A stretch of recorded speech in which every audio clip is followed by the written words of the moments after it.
saw two white boys called Stuff Brothers. It was the Blues Brothers, man.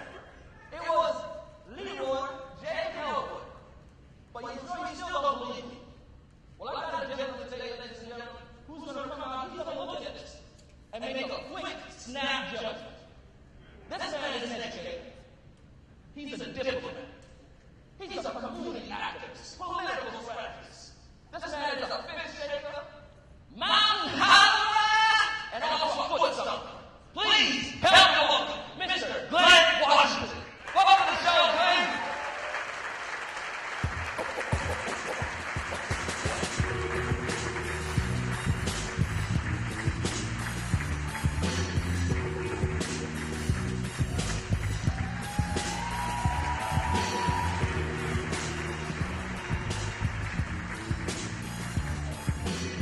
Podcast Nation. Let me get plugged in here for a moment.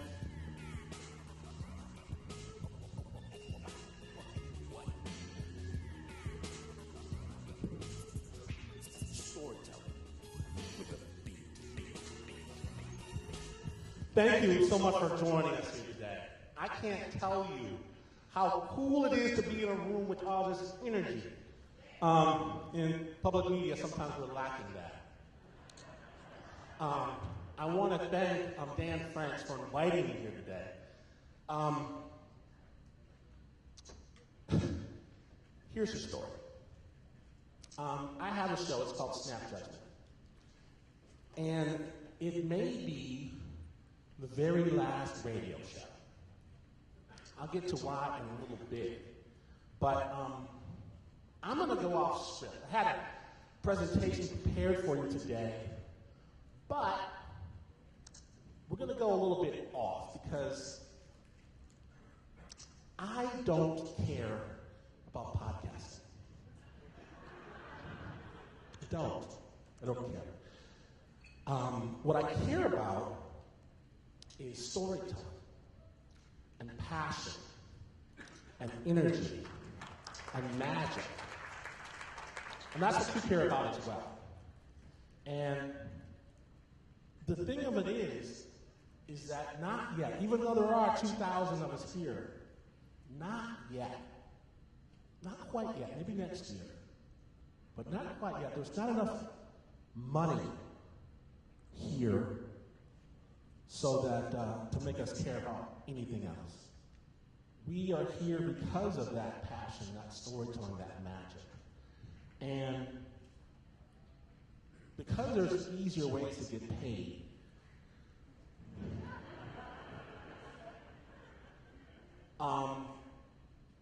I'm feeling some things as a storyteller.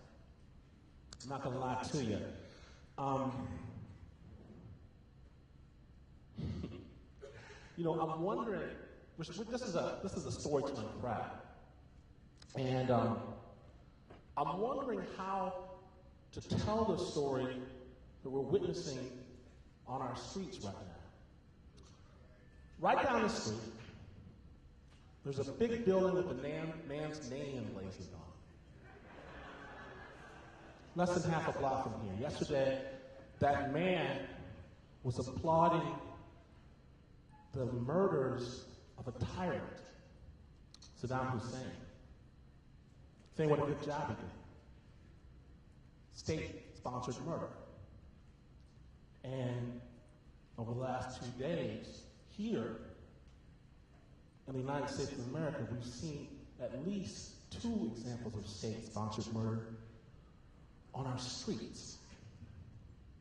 And as a storyteller, I got to tell you, I want to talk to storytellers about this. And because I don't know what to say. But I know whatever's going to be said, it's probably going to come from someone in this room.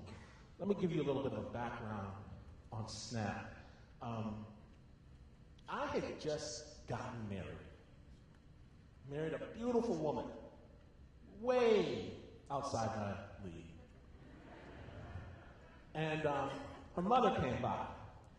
Her mother said, I don't understand, Glenn. I don't understand what it is you do for a living. job. It was just hard to explain what it was. Kind of community activizing organization stuff. And what do you do? Well, I get people to, what do you do? I get people to do, what do you do? I tell stories. Oh, well, tell stories then. And it was that day, I was listening to a podcast. It was a podcast, this is when you listen to them on iPods, podcasts. Remember that? Well, I was listening to a podcast, and they talked about a contest for public media, and advised people to send in their 2-minute clips, which I did.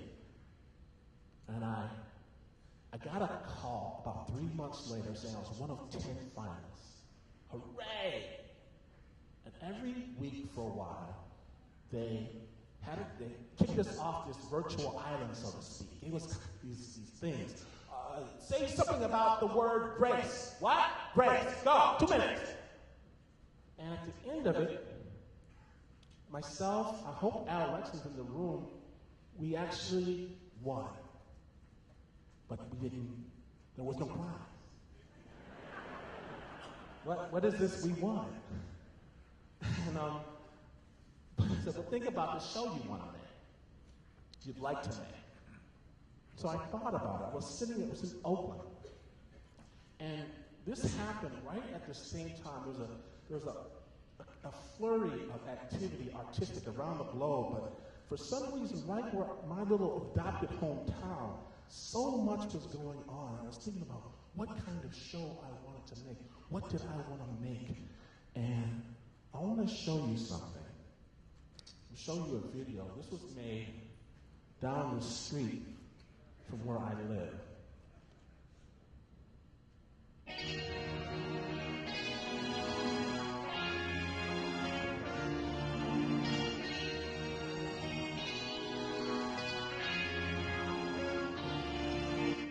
Sorry? You're going to see the whole thing here.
It was beautiful, gorgeous. I was born in the tough streets of my adopted hometown. But when I watched it, I felt awed, but I felt that there was something else, another level, another layer to what was happening here. Maybe it was a storyteller's eye, but it didn't take too long to find out that the guys who made this, the guy in the white shirt, his brother had been murdered the day before. They shot us. And that his brother told him, actually his brother was killed. We don't know if it was a murder. But his brother told him the day before, he was like, look, you're good at that dancing thing. Keep doing that. And how they took that pain and built something beautiful out of it. It was something I thought, this is what I want to do. I want to tell stories that move beyond this trauma. And so I want to play for you the first story, one of the first stories that we did on Snap Judgment, just an opening to kind of give you an idea. Some of you have never heard the show before. I'm going to play you 3 minutes. And just to hear the show.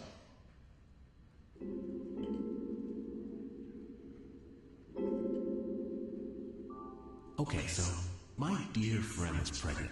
Everybody was excited. But then the doctor said, something's wrong.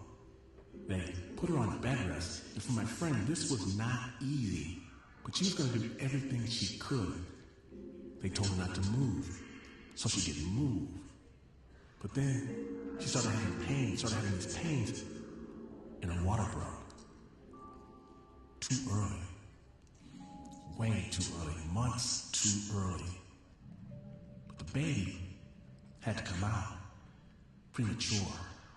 Mother and child were whisked to a neonatal intensive unit, and only parents were allowed to visit. I was not a parent. But the daddy was on the other side of the world trying to find a plane, and my friend said, I need someone here. So when the nurse asked him, are you the daddy? I told her, yeah, I'm the daddy. And the nurse, she told me to scrub my hand with soap and a special brush before she took me to the incubator. And she looked like a little baby bird, hooked to tubes with wires and monitors, so tiny. My friend, the child's mother, took my hand. I told her to go to sleep. Go on to sleep. Are you sure? Go to sleep. She finally left, and the nurses told me that what a tiny baby under 2 pounds really needs is skin-on-skin contact. What can I do? They told me to strip. They set up a tent, an anti-contamination tent, and sent me wearing nothing but my boxer shorts inside. The monitors kept beeping and beeping, rhythmic. The nurse picked up this little baby, and her little mouth opened. The monitors went crazy. Alarms, red, flashing, shrill, loud. I had never been more scared. Then she put that tiny baby on my chest, and all those noisy monitors, all that crazy calamity. Calm down. Calm down to a heartbeat. Her heartbeat. Skin to skin. She felt so soft. She looked so beautiful. I thought I had lied when I told the nurses she was mine. I looked down and saw her and knew, whatever the biology right then, for that moment, she was mine. And you know what? When I see her now, riding her bike with that big old horse, she laughed, and I asked, who's your favorite? I don't care who she said. I don't care because I already know. Today, on on Snap Judgment. From PRX and PR, close knit. Stories about the ties that bond. My name is Glynn Washington, and this is Snap Judgment.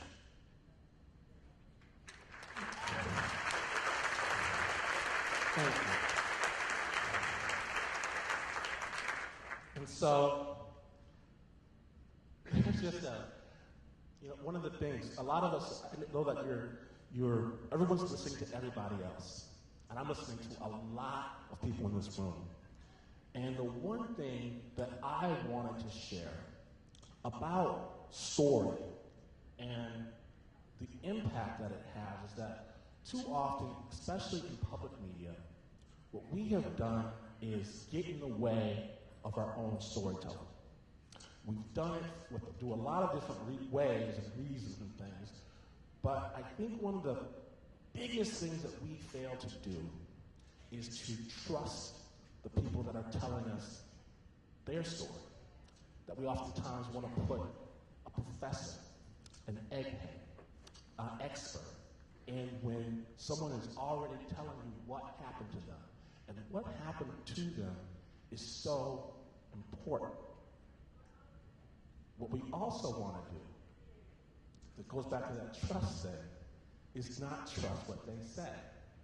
And we show it in subtle ways. But one of the worst is that we, at the end of when someone tells you something, you translate.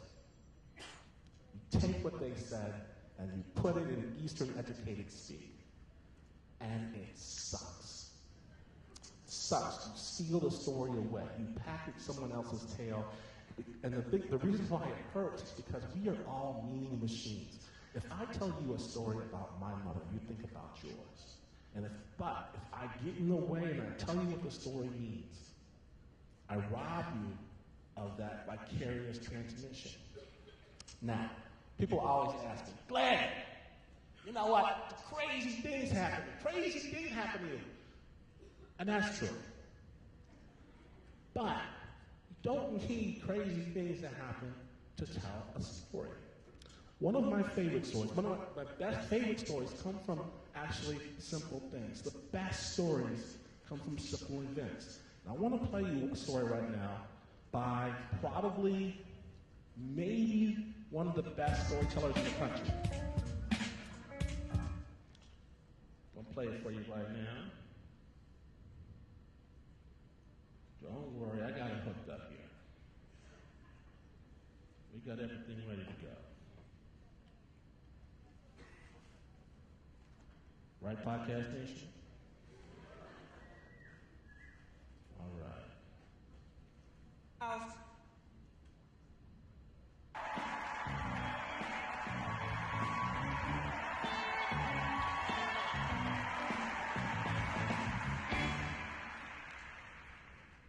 My nephew Miles is 12 years old.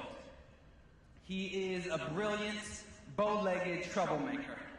I love him despite the fact that he's 12 and still has that rat tail. It's really not that cute anymore, dude. We're not related by blood, but his dad, Kevin, is like a brother to me. So Miles calls me Uncle Josh. Uncle Josh, when are we going to the Warriors game? Uncle Josh, will you show me how to open that car with the hanger again? Uncle Josh, since I'm half black and half Asian, does that make me Blasian? No, Miles, that makes you Oakland. It's August 2014, and it's hot, which for the Bay Area means anything above 63. Today, it's 91. Miles and I are driving through Oakland. We go through the hills. We emerge on the other side in the valley. The further we get from the coast, the ground gets drier and drier, browner and browner, until we arrive at our oasis in the California desert, East Bay Waterworld. And y'all, it's even more beautiful than my heat-induced dreams imagine. There is a 50-foot waterfall. There's 1, 2, 3, 4 wave pools. The air smells like chlorine and sunscreen and funnel cake. Delicious. Miles is staring at all these things he's never seen before. Carnival games, Dippin' Dots, girls in bikinis. Uncle Josh, this place is awesome. I know, Miles. I know.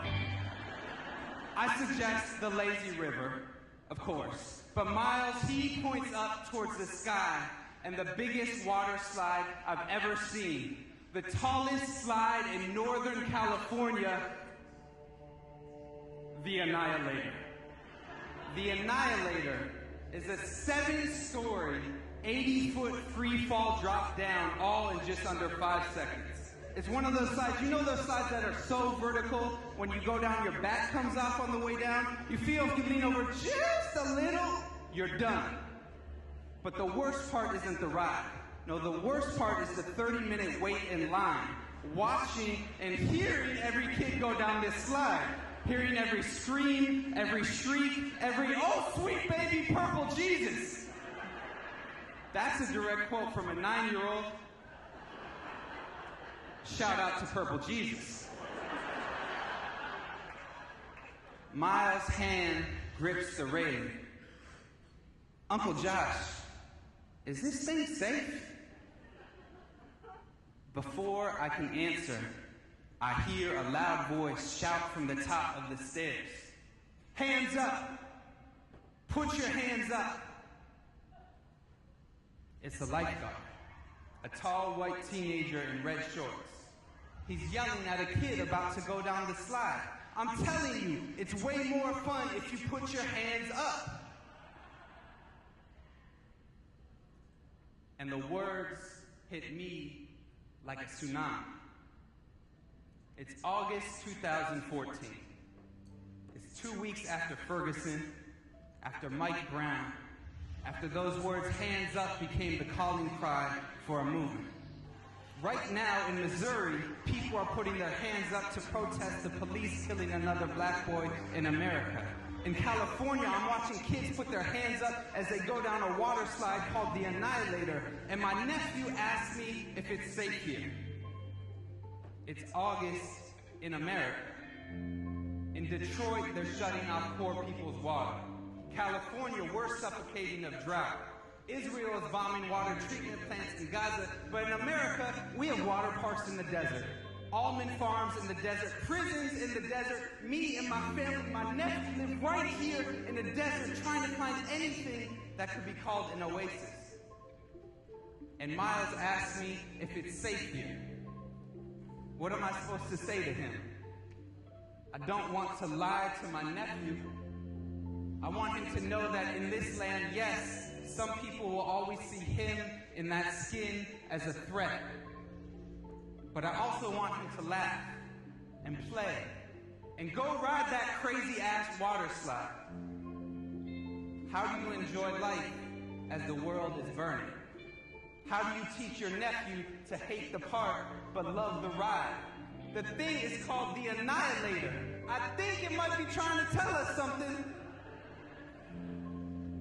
And now we're next in line. Miles steps up, puts his feet in the rushing water. I can see the brown hills in the distance. Oakland in all her beauty and contradictions waiting on the other side.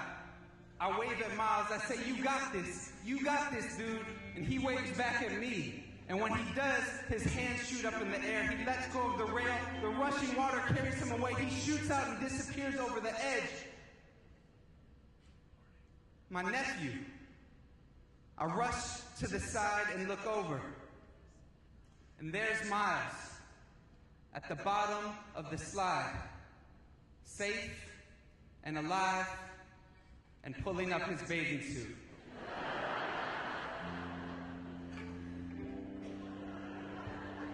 And he jumps up and rushes to get back in line. And the cycle continues. Water, blood, life, death, and maybe rebirth. I'm still on the top platform of the slide. I walk to the edge, look down at California, lift my hands, and let go.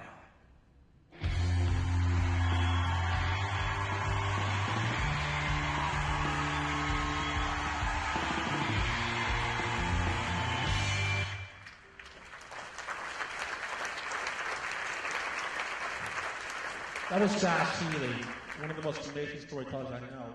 Some of the other most amazing are actually in this room. Shannon Cason's went around here somewhere. These guys are incredible, and I want you to think about this story. The fact pattern of the story was, I went to the water park with my nephew. So, not so great, right? But he worked it, and he worked it iteration after iteration after iteration. Storytelling at its best, for me, is picking at scabs. And for some reason, Josh knew there was something about this experience that he was trying to tell. Iteration, iteration. 15, 20, because inspiration is for amateurs. People don't.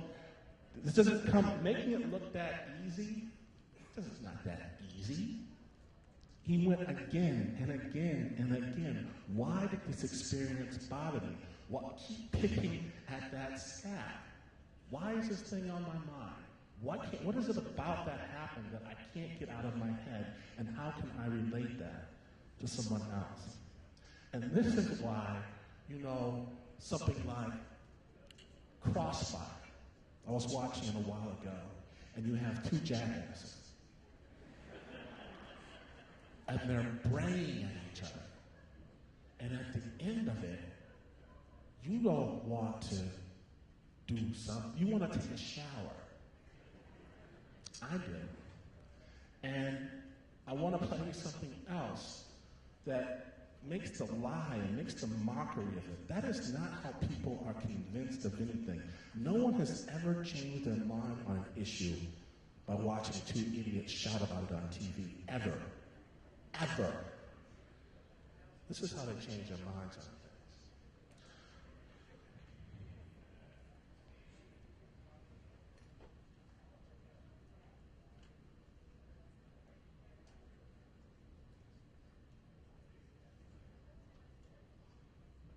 Going down this big, deep road.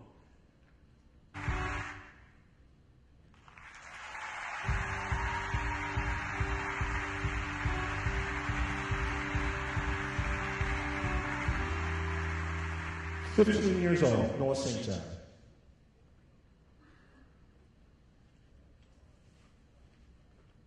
When my mamas fight, they go on long car rides. Come back, and I hear our car stay still. They come in, and Robin goes directly to the bedroom angry. Maria will sometimes make toast, pour water. I sit in my room quiet, listening like a radio antenna. My mamas drive a CRV. They bought it brand new. The car is big boned practical. It is our car. I have been one with this CRV for so long now. We used to drive for miles out on the highway until I fell asleep. It has taken me to martial arts practice and school plays. This is the car that drove me to the gay pride parade, where I skipped through the crowd throwing mini Oreos. This is the car I'll learn to drive in, the car I'll remember. Last Tuesday night, my mother Maria comes into the house with a weathered smile. My other mother, Robin, and I are sitting in the room. Maria asks us if we'll take a drive with her. So we all get in the car, our hearts thudding in offbeat unison. And as we drive, silence settles in. And I wonder, and then I know, this is it. And I didn't imagine it would end like this. I didn't imagine an ending at all, but if they were going to tell me about the divorce, what a way to do it. I sit in the back seat. I wonder when they'll say it, how they'll say it.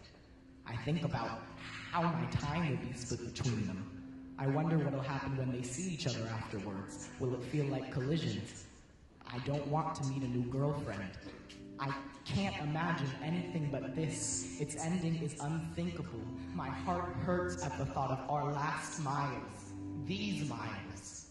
Who will take the CRV? In the back seat, I think about how lucky we were to have had this family. Their 20 years of marriage, my 15 with them. I remember when Maria drove away one night without saying where, when Robin packed up her things one day and Maria ran outside to stop her from leaving. I remember when I came to them crying at the idea of separation. I remember when Robin came out sobbing. I remember when Maria whispers at Robin to be quiet and Robin yells louder. I feel these walls crumbling. I don't want this life to end. Maria starts to talk. I pinch my leg and look out the window. She tells me that our car, our CRV, is just 13 miles away from reaching 100,000 miles now. I wonder if this is part of the divorce speech or just a distraction. I feel angry. They should just say it. She tells me the reason we took this ride is so that we could all be there to reach 100,000 miles together as the people who matter in her life. Slowly, I come to the realization that this isn't a breakup ride. This is a stay together ride. We're in the car and we're driving on a Tuesday night and we're 99,987 miles in. We stop for onion rings and sundaes. Keep driving. 99,993 miles. Stevens. 99,996 miles. Elton John. When we get to 99,999 miles, we hold hands, blast Melissa Etheridge, and sing Lucky at the top of our lungs. There are too many reasons that our mamas now love each other's presence. There are too many moments when we are unbreakable. And in this moment, we are one family, constructing road as we go, burning bridges behind us, adding mileage like graceful aging, driving in our CRV towards moonlight.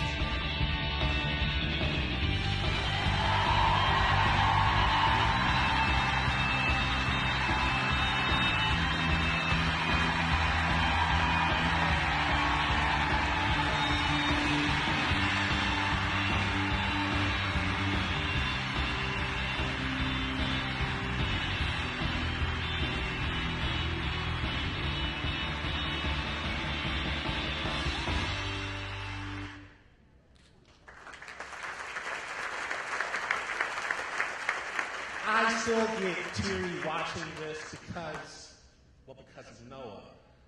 But storytellers, he didn't try to convince us of anything. He didn't try to appeal to some sort of long-standing prejudices people may have had. He told us what happened to him. And again, it was one of those things. The story came from picking at a scab. Picking out a scab, and I see that I've got just a little bit of time, so I want to share with you just one more thing, because this has saved me, and I think some of you in the room is going to save you as well. This story talks about Sonia Renee. She talks about disfigurement that she suffered at the hands of her mother, pulling hot combs through her hair, and kind of the scars that left on her. And I'm going to just show you, play the end of this, because we don't have time for the full thing, but I want you to see this.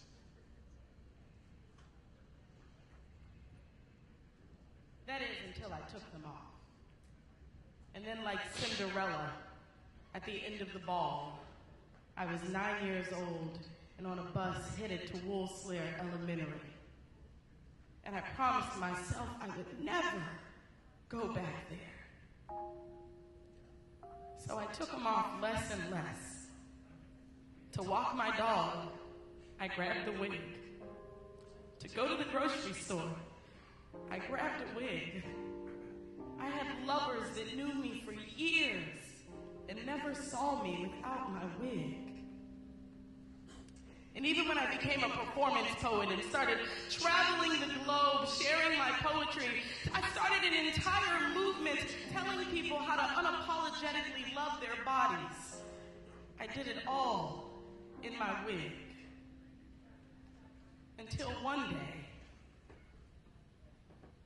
let's call it today, I woke up and realized I'd been living in a tiny prison of synthetic hair.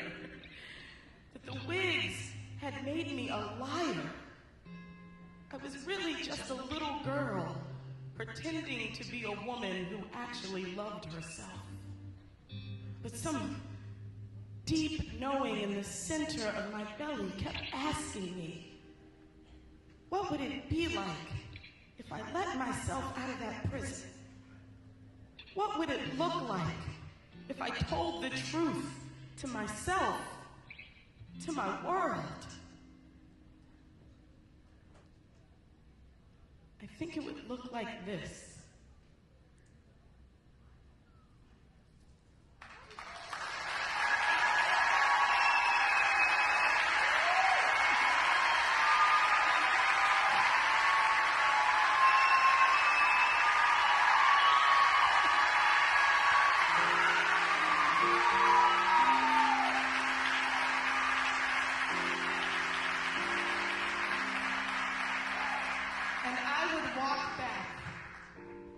School bus and grab 9-year-old Sonia by the hand, walk her off of that bus and into womanhood with me, whispering, you have always been beautiful.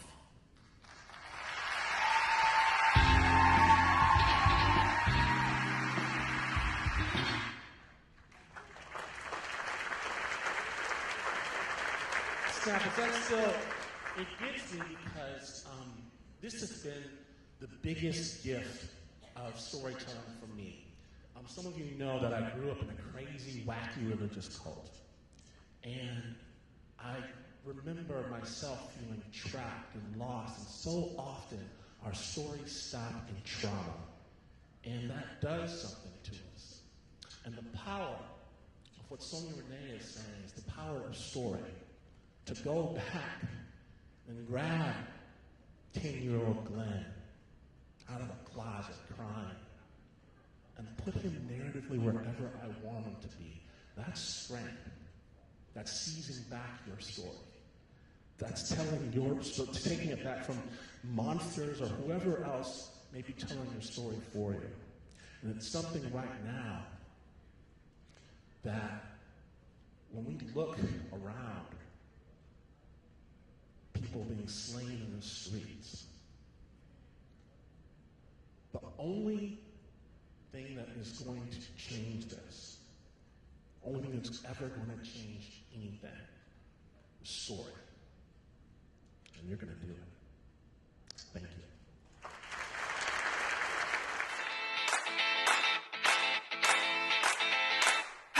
you. In 2017, podcast movement is hitting the road as we make our way to the West Coast. Spend some of your summer with us at the beautiful Anaheim Marriott in Anaheim, California. Join us August 23rd through the 25th as Podcast Movement does it better than ever. We'll once again have amazing featured speakers and all of your best podcaster friends from all around the world. All that's missing is you. Register today, and we'll see you in California.